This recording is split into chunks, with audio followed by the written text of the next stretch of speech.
ഇറാനിലെ crude oil US നിയന്ത്രണത്തിൽ കൊണ്ടുവരികയാണ് തന്റെ ലക്ഷ്യമെന്ന് പ്രസിഡന്റ് ഡൊണാൾഡ് ട്രംപ്.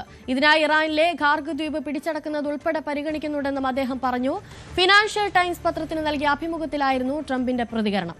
എന്നാൽ യുഎസ് കരയുദ്ധത്തിന് മുതിർന്നാൽ പേർഷ്യൻ ഉൾക്കടലിലെ സ്രാവുകൾക്ക് ഭക്ഷണമാകുമെന്ന് ഇറാൻ സൈനിക വക്താവ് ഇബ്രാഹിം സോൾഫഖാരി മുന്നറിയിപ്പ് നൽകി. അജയ് സുധാബിജു ചേരുന്നുണ്ട് കൂടുതൽ വിവരങ്ങളുമായി.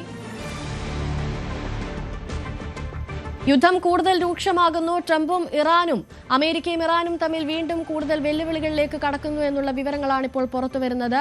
ഇപ്പോഴിതാ ഇറാനിലെ ക്രൂഡ് ഓയിൽ യുഎസ് നിയന്ത്രണത്തിൽ കൊണ്ടുവരികയാണ് തന്റെ ലക്ഷ്യമെന്നാണ് പ്രസിഡന്റ് ഡൊണാൾഡ് ട്രംപ് വ്യക്തമാക്കിയിരിക്കുന്നത്. یک روز صبح به طبل تهدید میکوبد و عصر همان روز عقب نشینی میکند. زمانی از مذاکره دم میزند و ساعاتی پس از آن تصمیم به اداره جنگ میگیرد. این فرد بی‌تعادل و کذاب خسارت‌های فراوانی را به مردم آمریکا، اروپا و کشورهای جهان به ویژه کشورهای منطقه غرب آسیا وارد نموده است.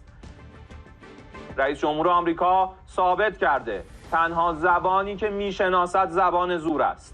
در مقابل تهدیدهای اخیر ترامپ مبنی بر عملیات زمینی یا اشغال هر نقطه‌ای از سرزمین‌های ایران که البته آرزویی بیش نیست اعلام می‌داریم رزمندگان اسلام مدت هاست در انتظار چنین اقداماتی به سر میبرند تا ثابت نمایند که تجاوز و اشغال نتیجه‌ای جز اسارت تحقیرآمیز و قطعه شدن و مفقود شدن متجاوزان را در بر نخواهد داشت و فرماندهان و سربازان آمریکایی خوراک خوبی برای کوسه های خلیج فارس خواهند شد. ഇറാൻ സൈനിക വക്താവായ ഇബ്രാഹിം സോൾഫഖാരിയുടെ വാക്കുകളാണ് നമ്മളിപ്പോൾ കേട്ടത്. അജയ് സുധാബിജു ചേരുന്നുണ്ട് കൂടുതൽ വിവരങ്ങളുമായി. അജയ്, അമേരിക്കയും ഇറാനും തമ്മിൽ ഇപ്പോൾ കൂടുതൽ വെല്ലുവിളികളിലേക്ക് കടക്കുകയാണ്. അപ്പോൾ ഇനി യുദ്ധം ഏത് രീതിയിലായിരിക്കും പുരോഗമിക്കുക? അനുശ്രീ, കരയുദ്ധം ആരംഭിക്കുമെന്ന് ട്രംപ് ഇപ്പോൾ ഔദ്യോഗികമായി സ്ഥിരീകരിച്ചിട്ടില്ല. എന്നാലും അതിൻ്റെ സാധ്യതകൾ തന്നെയാണ് മുന്നിൽ കാണുന്നത്. ട്രംപ് ഇപ്പോൾ കൂടുതൽ ഭീഷണികൾ ഇറാനെതിരെ മുന്നോട്ട് വയ്ക്കുന്നത് നമുക്ക് കാണാൻ സാധിച്ചു. അദ്ദേഹം ഫിനാൻഷ്യൽ ടൈംസ് പത്രത്തിന് നൽകിയ അഭിമുഖത്തിലാണ് ഇക്കാര്യങ്ങൾ വ്യക്തമാക്കിയത്. അതിൽ അദ്ദേഹം എടുത്തു പറയുന്ന, എല്ലാവരും ശ്രദ്ധിച്ച ഒരു കാര്യമെന്ന് പറയുന്നത് ഇറാനിലെ ക്രൂഡ് ഓയിൽ യുഎസിൻ്റെ നിയന്ത്രണത്തിൽ കൊണ്ടുവരുമെന്നാണ്. അതായത് വെനസ്വേലയ്ക്ക് സമാനമായി ഈ ഇറാനുള്ളിലെ ക്രൂഡ് ഓയിൽ എക്സ്പോർട്ടും അതുപോലെ മറ്റ് വിതരണ ശൃംഖലയും എല്ലാം യുഎസിൻ്റെ നിയന്ത്രണത്തിൽ കൊണ്ടുവന്നുകൊണ്ട് ഇത് യുഎസിനൊരു നേട്ടമാക്കി മാറ്റാൻ തന്നെയാണ് തൻ്റെ ശ്രമം എന്നാണ് ട്രംപ് നിലവിൽ ഈ ഫിനാൻഷ്യൽ ടൈംസിന് നൽകിയ അഭിമുഖത്തിൽ വ്യക്തമാക്കുന്നത്. എന്നാൽ ന്യൂയോർക്കിലുള്ള പലരും തന്നോട് ഇത് എന്തിനാണ് എന്ന് ചോദിക്കുന്നുണ്ട്. പക്ഷേ ഇവരെല്ലാം മഠയന്മാരാണ് എന്നാണ് ട്രംപ് ഈ പത്രത്തിന് നൽകിയ അഭിമുഖത്തിൽ അദ്ദേഹം വിശദീകരിക്കുന്ന മറ്റൊരു കാര്യം. അതുപോലെ തന്നെ അദ്ദേഹം എടുത്തു പറയുന്നു, ഇറാൻ ഈ യുഎസ് മുന്നോട്ട് വച്ച 15 നിർദ്ദേശങ്ങളിൽ ഭൂരിഭാഗവും അംഗീകരിച്ചു കഴിഞ്ഞു. ഇനി കുറച്ച് കാര്യങ്ങൾ മാത്രമാണ് അവർക്ക് അംഗീകരിക്കാനുള്ളത്. പാകിസ്ഥാന്റെ മധ്യസ്ഥതയിൽ നടക്കുന്ന ചർച്ചകൾ മികച്ച രീതിയിലാണ് പുരോഗമിക്കുന്നത് എന്നെല്ലാമാണ് ട്രംപിന്റെ ഒരു വിശദീകരണം എന്ന് പറയുന്നത്. എന്നാൽ ഇറാൻ ഈ 15 നിർദ്ദേശങ്ങൾ നേരത്തെ റിജക്റ്റ് ചെയ്തതായിട്ടാണ് നമുക്ക് വാർത്തകളെല്ലാം ലഭിച്ചിരുന്നത്. എന്നാൽ ഇപ്പോൾ ട്രംപ് പറയുന്നു അവയിൽ ഭൂരിഭാഗവും അംഗീകരിച്ചെന്ന്. അതുപോലെ തന്നെ ട്രംപ് പറയുന്നു ഇറാനിൽ ഇപ്പോൾ തന്നെ ഒരു നേതൃമാറ്റം കൊണ്ടുവന്ന് കഴിഞ്ഞു. തങ്ങൾ ആദ്യത്തെ ഗ്രൂപ്പിനെ ആദ്യത്തെ ഭരണത്തിൽ ഇരുന്നിരുന്ന ഗ്രൂപ്പിനെ പൂർണ്ണമായി ഇല്ലാതാക്കി. രണ്ടാമത്തെ ഗ്രൂപ്പിലെ ഭൂരിഭാഗം പേരെയും കൊന്നുകളഞ്ഞു. ഇപ്പോൾ മൂന്നാമത്തെ ഗ്രൂപ്പുമായിട്ടാണ്, അതായത് ഭരണത്തിലിരിക്കുന്ന മൂന്നാമത്തെ ഗ്രൂപ്പുമായിട്ടാണ് തങ്ങൾ നിലവിൽ ആശയവിനിമയം നടത്തുന്നത് എന്നാണ് ട്രംപ് പറയുന്നത്. അതിൽ അദ്ദേഹം എടുത്തു പറഞ്ഞത് പാകിസ്ഥാൻ വഴി ഇൻഡയറക്റ്റ് ആയിട്ടാണ് ഇറാനുമായി ചർച്ചകൾ നടക്കുന്നത് എന്നുള്ള കാര്യമാണ്. അതായത് ആദ്യഘട്ടത്തിൽ ട്രംപ് നേരിട്ടുള്ള ചർച്ചകൾ എന്ന് തന്നെ പറഞ്ഞിരുന്നു. എന്നാൽ ഇറാൻ ഇത് പിന്നീട് തള്ളിക്കളഞ്ഞിരുന്നു. ഇറാന്റെ വിദേശകാര്യമന്ത്രിയായിട്ടുള്ള അബ്ബാസ് അരക്ചി വ്യക്തമാക്കിയ കാര്യം, ചില സുഹൃത്ത് രാജ്യങ്ങൾ വഴി അമേരിക്ക ചില സന്ദേശങ്ങൾ ഇറാൻ അയച്ചു. അതിനോട് പ്രതികരിച്ചുകൊണ്ട് ഇറാൻ ചില ഉപാധികൾ മുന്നോട്ട് വയ്ക്കുകയാണ് ചെയ്തത് എന്നുള്ള വിശദീകരണമാണ് ഇറാൻ്റെ ഭാഗത്ത് നിന്ന് വന്നത്. ഇപ്പോൾ ട്രംപ് ഏതാണ്ട് അതിന് സമാനമായിട്ടുള്ള രീതിയിലെ ഒരു വിശദീകരണം തന്നെയാണ് നൽകുന്നത്. ഈ പാകിസ്ഥാനുമായി ചേർന്ന് ഒരു ഇൻഡയറക്റ്റ് ചർച്ചകൾ ഇറാനുമായി നടത്തുന്നു എന്ന് ട്രംപ് നിലവിൽ പറയുന്നു. എന്നാൽ ട്രംപിൻ്റെ ഈ ഭീഷണികൾക്ക് മറുപടി എന്നോണം ഇറാൻ്റെ ഭാഗത്ത് നിന്ന് ഒരു രൂക്ഷമായിട്ടുള്ള പ്രതികരണം വരുന്നു. അവരുടെ സൈനിക വക്താവായിട്ടുള്ള ഇബ്രാഹിം സോൾഫഗാരിയാണ് ഇത്തരമൊരു വെല്ലുവിളി നടത്തിയിരിക്കുന്നത്. അദ്ദേഹം പറയുന്നത് US കരയുദ്ധത്തിന് മുതിരുകയാണെങ്കിൽ US-ന്റെ സൈനികർ പേർഷ്യൻ കടലിലുള്ള സ്രാവുകൾക്ക് ഭക്ഷണമായി തീരും എന്നതാണ് ഇപ്പോൾ ഇബ്രാഹിം സോൾഫഗാരിയുടെ ഒരു വെല്ലുവിളി എന്ന് പറയുന്നത്. അതുപോലെ തന്നെ ഇറാന്റെ പാർലമെന്റ് സ്പീക്കറായിട്ടുള്ള മുഹമ്മദ് ബാഖർ ഖാലിബാഫ് അദ്ദേഹത്തിന്റെ ഒരു പ്രസ്താവനയും പുറത്തു വന്നിട്ടുണ്ട്. അദ്ദേഹം പറയുന്നത് US പരസ്യമായി നയതന്ത്രമെന്ന് പറയുമ്പോഴും രഹസ്യമായി കരയുദ്ധത്തിന് ശ്രമിക്കുകയാണ് എന്നാണ് മുഹമ്മദ് ബാഖർ ഖാലിബാഫി പറയുന്നത്.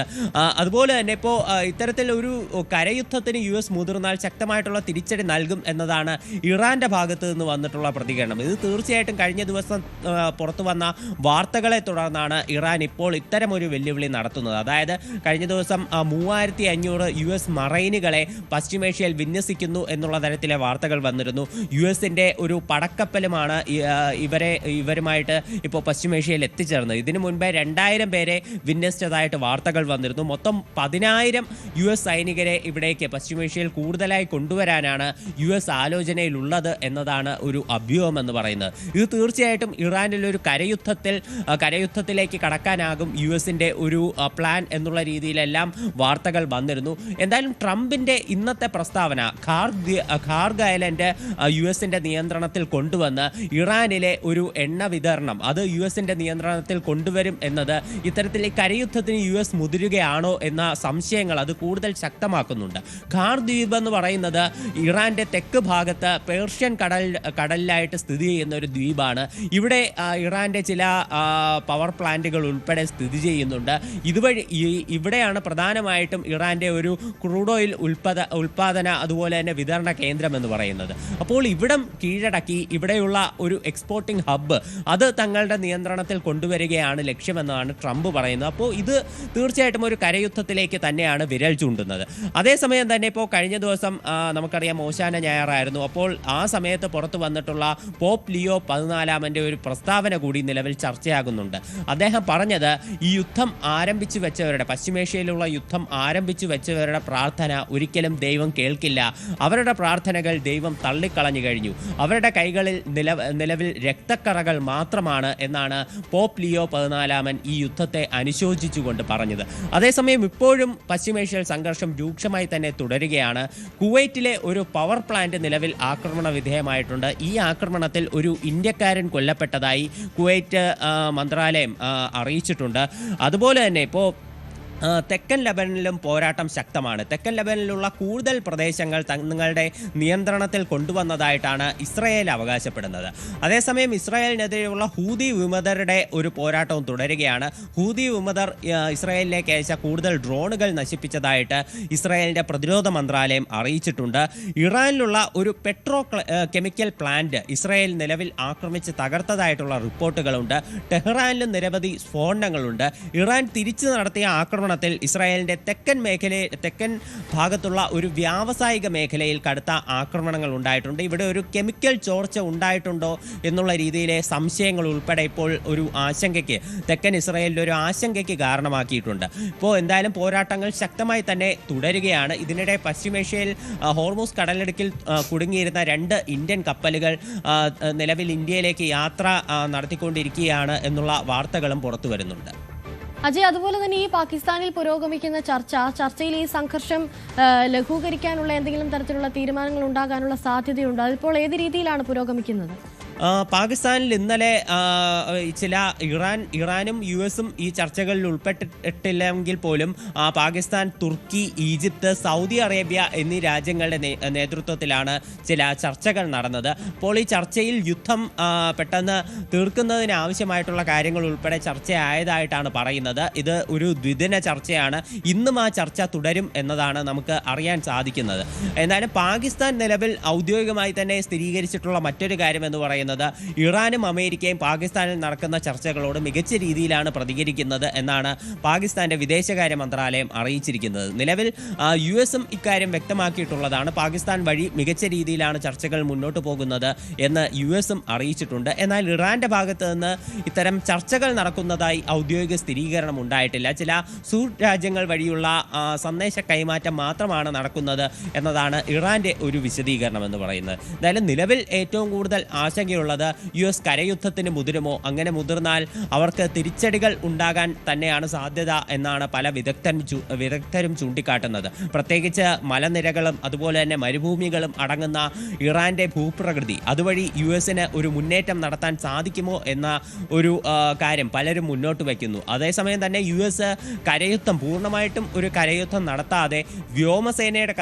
സഹായത്തോടെ കുറച്ച് ട്രൂപ്പുകളെ മാത്രം അയച്ചുകൊണ്ടുള്ള ഒരു സ്പെഷ്യൽ ഓപ്പറേഷൻ മാത്രമാകും നടത്താൻ പോകുക എന്നുള്ള ചില കാര്യങ്ങളും ഒക്കെ പുറത്തു വന്നിരുന്നു. ഇത് വാഷിംഗ്ടൺ പോസ്റ്റാണ് ഇത്തരം കാര്യങ്ങളെല്ലാം ഒരു റിപ്പോർട്ടായി പുറത്തുവിട്ടത്, ഒരു മുതിർന്ന US ഉദ്യോഗസ്ഥനെ ഉദ്ധരിച്ചുകൊണ്ട്.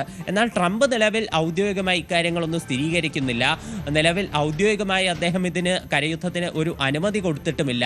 എന്തായാലും ഇത്തരം കാര്യങ്ങൾ തന്നെയാണ് ഏവരും ഉറ്റുനോക്കുന്നത്. നിലവിൽ ഏപ്രിൽ 6 വരെയാണ് US ഒരു വെടിനിർത്തൽ, ഇറാനിലുള്ള പവർ പ്ലാന്റുകൾ ആക്രമിക്കുന്നതിൽ ഒരു വെടിനിർത്തൽ പ്രഖ്യാപിച്ചിട്ടുള്ളത്. ശരി, അജയ് സുധ ബിജുവാണ് കൂടുതൽ വിവരങ്ങൾ നൽകിയത്.